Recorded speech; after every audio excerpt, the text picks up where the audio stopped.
friends, I'm back in the kitchen. Big surprise, right? This is a little crooked. Well, what the heck am I cooking now? Alright, I had some silken tofu that I kind of didn't know what to do with, so I drained it, cut the block in half, and now I am making a tofu chickpea omelette. And I got this recipe from the Minimalist Baker. And of course, I don't follow the recipe all the way. And I took half the block of tofu, and then I had this roasted red pepper hummus left over that I want to use up. So a tablespoon of that went in, half a block of the silken tofu. I put some black salt in there, about a quarter of a teaspoon. Half a teaspoon of onion powder, garlic powder, about an eighth of a teaspoon of nutmeg. You can leave that out if you don't like it. I like nutmeg. About an eighth of a teaspoon of just regular paprika. And what else? Oh, a scant tablespoon of water. So I sprayed my pan with coconut oil, and I'm going to have this with some salsa I have left over, and I have some vegan cheese, Go Veggie cheese, and this happens to be Mexican blend. I'm going to put that in. And then I have the potatoes from yesterday that I made with the oil and the onion, and I'm going to fry those up. So that's going to be my breakfast today. And since I don't have any eggs, this is what I'm using. All right, I'll be back in a little bit once I get this cooked. Okay, I'm frying up potatoes now. This is how the omelet turned out. It's really tasty, but it's really soft. So I think to this recipe, I'm going to add a tablespoon. The original recipe called for a couple tablespoons or a tablespoon of arrowroot or cornstarch. It's not enough. So I'm going to add about a tablespoon of chickpea flour. Now this is going to be enough for tomorrow. So this will be going in the fridge, but the taste is really good. I think the texture could be a little bit improved on, but since I'm just kind of using what I have and not following the recipe 100%, I'm going to put some chickpea flour in with it. And the original recipe did not call for black salt, but black salt gives you a nice eggy flavor. So I think this will work out better. And the original recipe too says to cook it on the stove, and then once it's set, to stick it in the oven for about 15 minutes, which I did do, but it still didn't firm it up as much as I like. But like I said, it is edible and the taste is good. So I'm going to finish frying up these potatoes, put a little salsa on my omelet, and I did put cheese on the top when I put it in the oven. So it's going to be a Mexican cheese and salsa omelet. So if you don't have any eggs, keep some tofu. Now this was silken tofu, but I think you can use regular tofu too. I don't know, I haven't tried it, but keep some tofu on hand, and then you can have like mock eggs and potatoes. All right, I'll be back later. All right, here it is. I have a little slice of rye bread, and this is the first time I'm trying Miyoko's cultured butter. I've had that in the fridge for quite a while. It needs to be used up. I've got my potatoes and my omelet, and let me give it a taste. The taste of this little omelet is really good, but I do want to change the texture a little bit, so I have to play around with the recipe. And I'll leave the recipe down below. So anyway, let me get down here and give it a taste.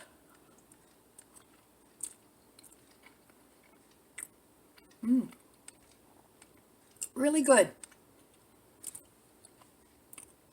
So in this video,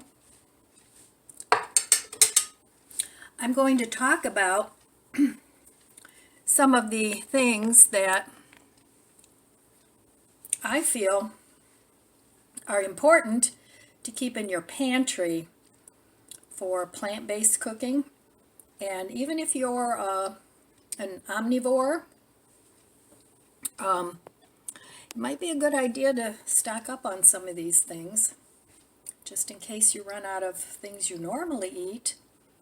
You would have another choice if you needed to cook out of your pantry for a month or two, because all these things are things that you can store for a longer term, as opposed to dairy or meats.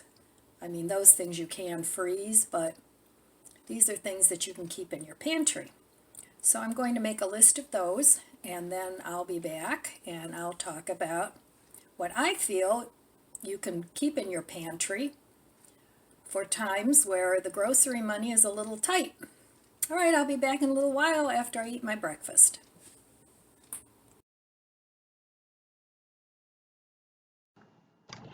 Monday, Monday, so good to me. It's Monday, Monday, and it's all I hoped it would be. Okay, enough. Anyway, hi friends. Don't quit my day job. Oh, I already did.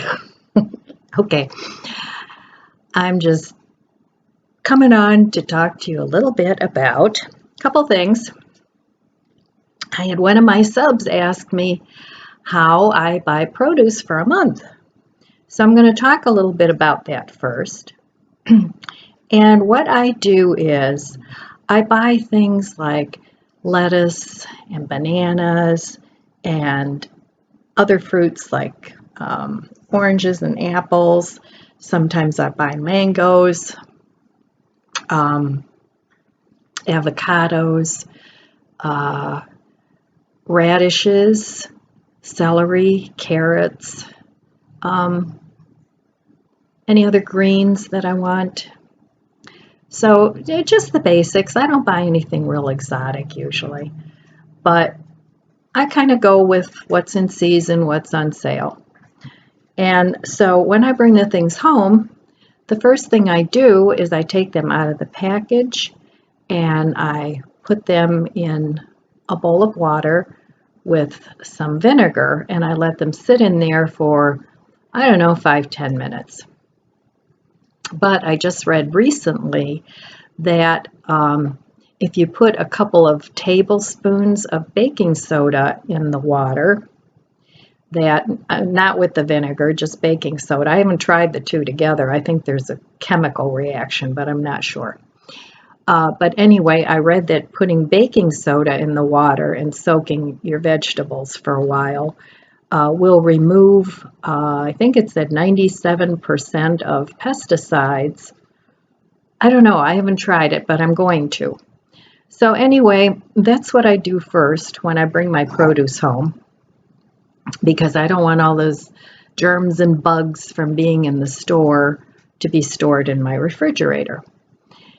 So after that, I take it out, I dry it on a towel, I let it sit for a few minutes, and then I store it in the green bags that you can get. So when I buy my lettuces, what I do is the bagged lettuce, I'll buy those sometimes, and I always eat those first because they go bad first. And then I usually also buy romaine lettuce or iceberg lettuce because they last quite a while. So once I'm done with my bagged lettuce or my bubble greens or whatever you want to call it, then I'll go and I'll start eating the romaine and the iceberg. Now I usually don't buy both. I'll buy one or the other. But I found those two lettuces last the longest, and they're my favorites. I just like those. So anyway, that's what I do with my greens. Any other greens that last longer, I wash those too, and then I just keep those for later on. Now my romaine and my head of iceberg, I don't soak those in the water first. I just take those out of the original wrapper and I put them in a green bag. And if it's romaine, you usually get like 3 in a pack, and those I'll wrap individually in a green bag, and then I keep it in my produce drawer. Now things like radishes and tomatoes, my tomatoes I leave out, but if they do get too soft after a while, I will put them in the fridge. And I know you really shouldn't store them in the fridge, but it's better than throwing them out. And then too, you're supposed to store tomatoes with the little the leaf side down. So that's the way you store those. But the tomatoes usually last quite a while. Now I've found when I grow my own tomatoes, those don't last as long as the store-bought tomatoes. So what does that say? They do have preservatives and things on them. So anyway, that's how I store my produce, and I use it up as the things that last longer, I use those up later in the month, and the things that go bad, I use first. Like with fruit, I will always use my bananas first, and you can store bananas in the fridge, and you can also put those in a green bag. The outside will turn dark, but the inside's perfectly fine to eat. So I'll eat the bananas first, and then I will eat apples and oranges a little later in the month. And avocados I store in the refrigerator. And when I want an avocado, I usually like to buy, about 6 of them if they're on sale, or even if they're not on sale. I just like avocados. And what I will do is I store them in the fridge. Now those I don't put in a green bag. I just leave those open. I suppose you could, but I haven't tried that. And a day or so before I want to eat it, I'll put it out in a basket that I have. And the same with my other fruit, my apples and my oranges. I'll take those out of the refrigerator and keep them on the countertop for a day or so. So far, my produce has lasted really well, and you just want to make sure you get the freshest produce that you can get. Things like radishes and carrots. I also put those I have green containers that I put those in, but I do, wash the radishes first, and that's how I use up my produce, and I've been able to go a month with the produce. Now, if I do run out of produce before the end of the month, then I just have to go to freezer food, and if you have beans on hand, and you want a salad, you can make a 3-bean salad. I also always try and have a cabbage, either a red cabbage or regular cabbage, and that you can use later in the month. You can make a coleslaw out of it, or different things. So that's how I work with the produce, and it seems to be working fine, and I still have plenty of produce for the whole month. Okay, so moving on to keeping plant-based staples in your pantry. Now, even if you're a meat eater, I think it's a good practice to keep some things stored in your pantry. I know a lot of these kits that you can get for, end of days type thing, which, that's kind of a little prepper-ish, but that's okay. Nothing wrong with being a prepper. In fact, I'm a mini prepper. I like to be prepared. If I get sick, or if the weather's terrible here in Ohio, you can get a snowstorm with many feet of snow. You can't go out. So I don't worry about not having enough food handy because I always have enough food. But you might want to check into go to the library and maybe get yourself 3 really good vegetarian or vegan cookbooks. And they always have in the front of the cookbooks a list of pantry staples that you should keep on hand if you're vegan or vegetarian. Now that doesn't mean you're going to convert or anything, but eating less meat is probably a good practice if you want to, for your health, maybe cut back to having like 1 or 2 days a week where you just eat plant-based meals. You don't need meat every day. I mean, in countries like Europe, they don't eat meat every day. Maybe a couple times a week they'll have a roast or something, but I know here in the States, it's you plan your whole meal around your meat. So, but it doesn't hurt to maybe cut back a little bit on that. And it's good for the planet, it's good for you, and it's certainly good for the animals.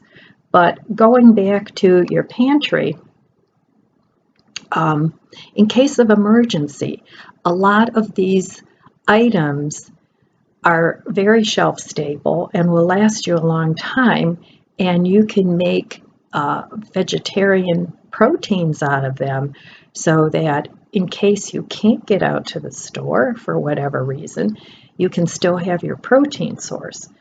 So let me go over, I wrote down a nice long list of things that I keep in my pantry, and I think the key is to have a very basic list of things that you can make a lot of other things out of in order to create a well-balanced meal. So first, start out with some cookbooks and look and see what they recommend that you keep. And secondly, slowly start building up your pantry. And these are sometimes things that you can use even, if you don't want to leave them sit in your pantry for years, you can use them as side dishes for your normal eating. So it's not like it's a waste of money.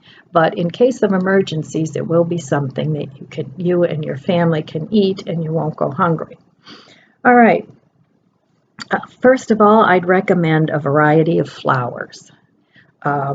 White flour, Vital Wheat gluten is one of the main staples. Unless you're gluten intolerant, then you don't want that.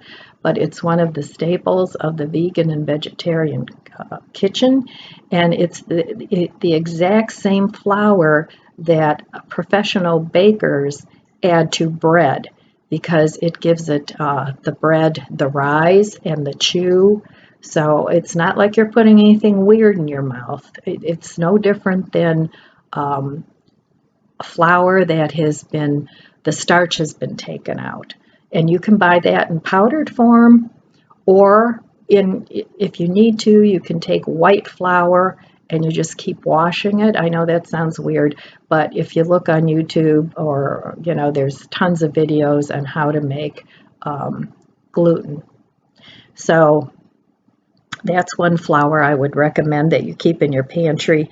Another one is arrowroot or cornstarch. And if you're gluten-free, a variety of gluten-free flours are available, or you can even buy ready-made mixed flours for all your baking needs. So always keep one that you're using and at least another, I think it's 5 pounds of flour that you buy, one extra in your pantry, if not more. And you might want to stick it in the freezer for at least 24 hours if you're going to store it a little bit longer term, because that will kill any bacteria or bugaboos that are in your flour. So that's the first recommendation. Another plant-based staple is nutritional yeast. It's a high source of the B vitamins, which in a lot of vegan and vegetarian meals it's hard to get, because a lot of that does come from animal protein, but it's not impossible. And Vital Wheat gluten has a nice cheesy flavor. I really like the taste of it, and I add it to a lot of my dishes, and it's great on popcorn. When you sprinkle it on, it makes it like a cheese popcorn. Another thing that I would keep on hand is mushroom powder. Now you can buy it already made from Amazon, or but I like to make my own. Whenever I have too many mushrooms, I dehydrate them in the refrigerator. I have a video on that in one of my playlists. And you just let them get really dry, and you put them in your little blender and blitz it up, and you can have mushroom powder. So that I always keep on hand. Oh, hello. How are you this morning? Are you going to help me cook? Another thing that I keep on hand is agar-agar. Now that's a seaweed. It doesn't taste fishy. There's nothing fishy about it, but it's the vegan and vegetarian form of gelatin. But it is a sea plant. So, and you can buy either the flakes or the powder. I would recommend the powder, and I just think it works better, and you don't need as much of it. And so that's another thing that I would keep in my pantry. TVP, which is total vegetable protein, and soy curls. Now the TVP has been around, I think, since the 50s, and they used to add it as an additive to meat to stretch protein. And so it's been around a long time, so it's nothing new. But it's something, it's high in protein, and it's something that you can reconstitute and use as in chilies. You can use it as a meat replacement. You can make meatballs out of it. You can make a ton of things. And if you get yourself a couple cookbooks and get a couple of ideas, get 1 or 2 meals that you think your family might like, and it takes on any flavor. If you want to make it beef flavored or chicken flavored, you can do that, and you can use beef bouillon or chicken bouillon or veggie bouillon for those of us that don't eat meat.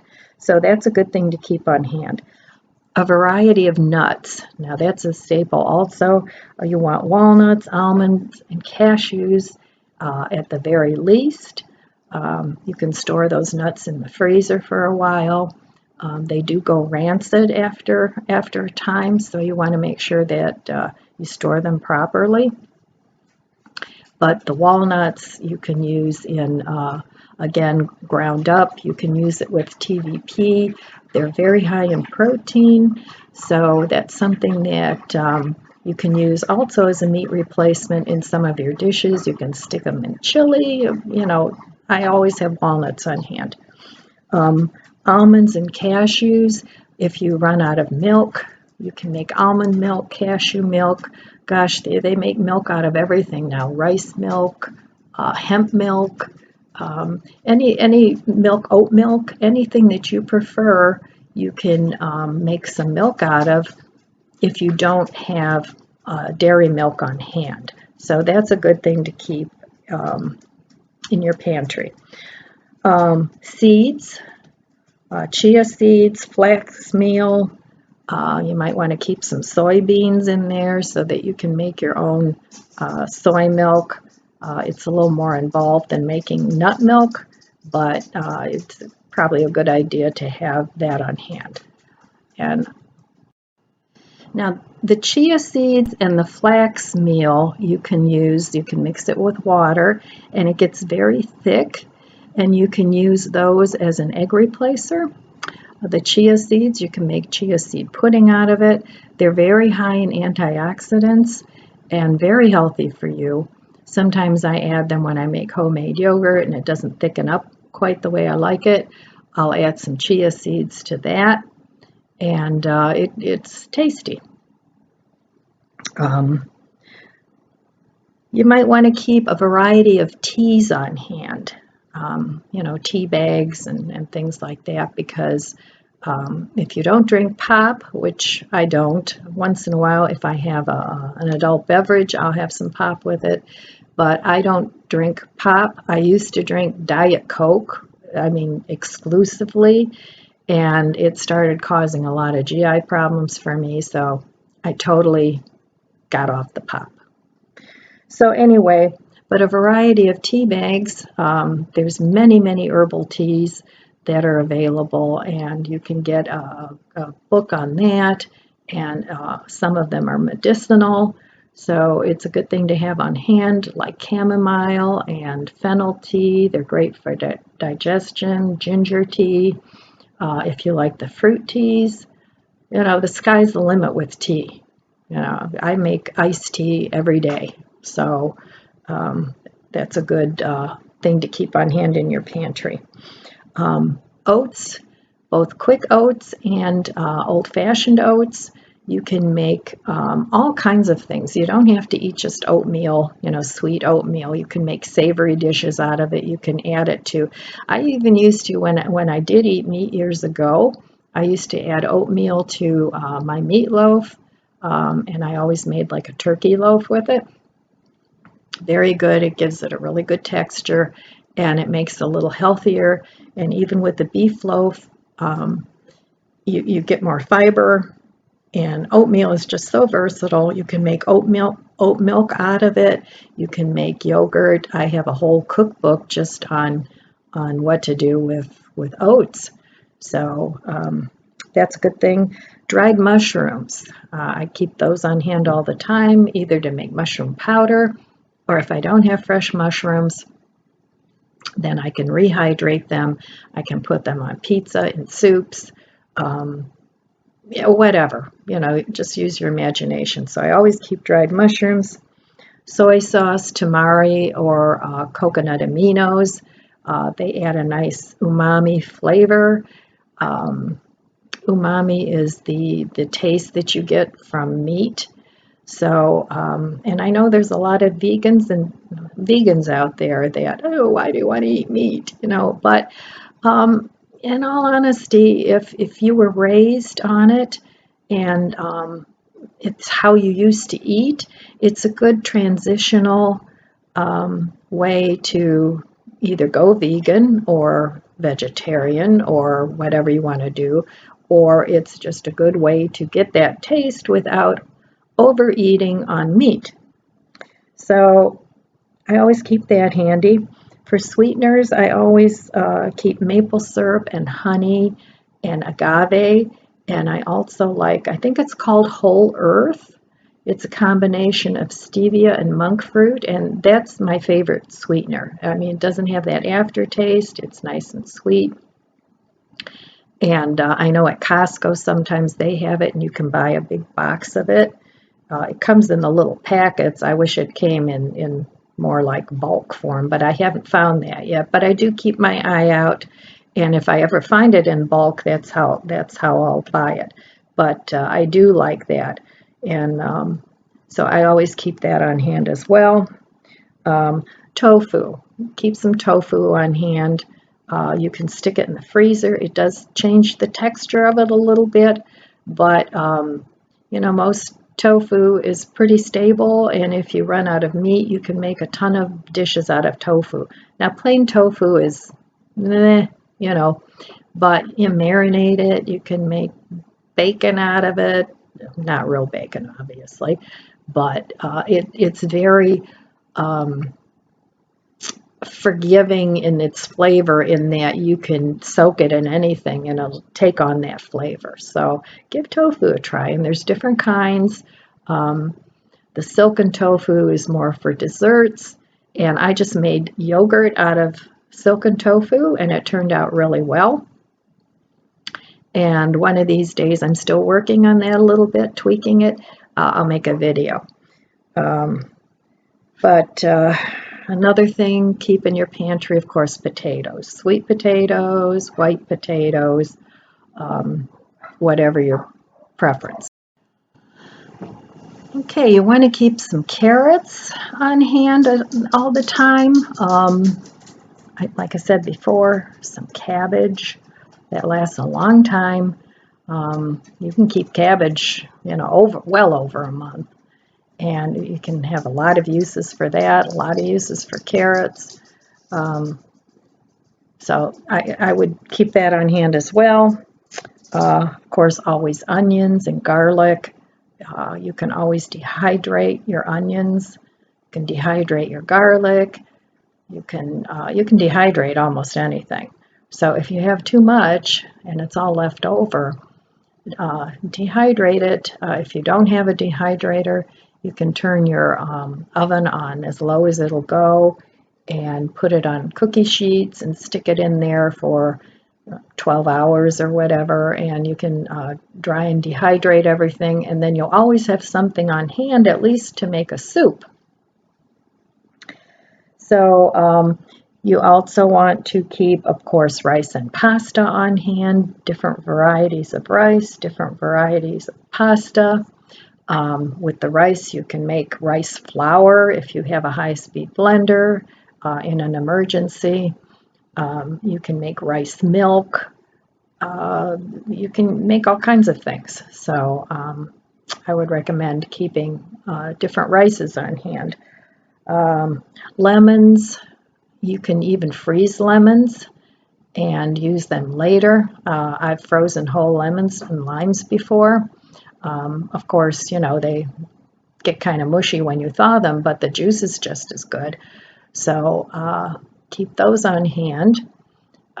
Those are something too that you can grate the lemon rind or the lime rind, and you'll always have a nice supply of that on hand. Dry them out. Apple cider vinegar, that's a good thing to keep on hand. If you're making dishes that are, you need some acid, keep those on hand for yourself. Refined coconut oil, you can make a lot of things with that. You can make nut cheeses, you can make lotions, creams, in a pinch. You know, people put coconut oil on their face and use it as a skin hydrator. So let's see what else. Just a couple more things. Of course, a variety of beans and grains. Pinto beans are the cheapest, but you know, keep some dried beans on hand, and those last a long time. And take those out of the package and put them in some glass containers with some oxygen absorbers, and or in the Mylar bags. You can keep those in there. And you can also make flour out of beans. You know, you can make soybean flour or just all kinds of things. Let's see what else. Oh, and some nut butters, you know, peanut butter or any other nut butter that you like. Always keep that on hand. You can buy the dry peanut powder in a pinch. Keep that on hand. So those are just some of the things that I would recommend that every pantry has, whether you're plant-based or if you eat meat. It's always good to keep those things on hand. So I think that's all I have for you today. Yep, that's all I have for you today. So, all right, my friends, thanks for visiting with me. I enjoyed our visit. I hope you did too. And I love you guys. I wish you abundant blessings, and I'll see you next time. Mwah.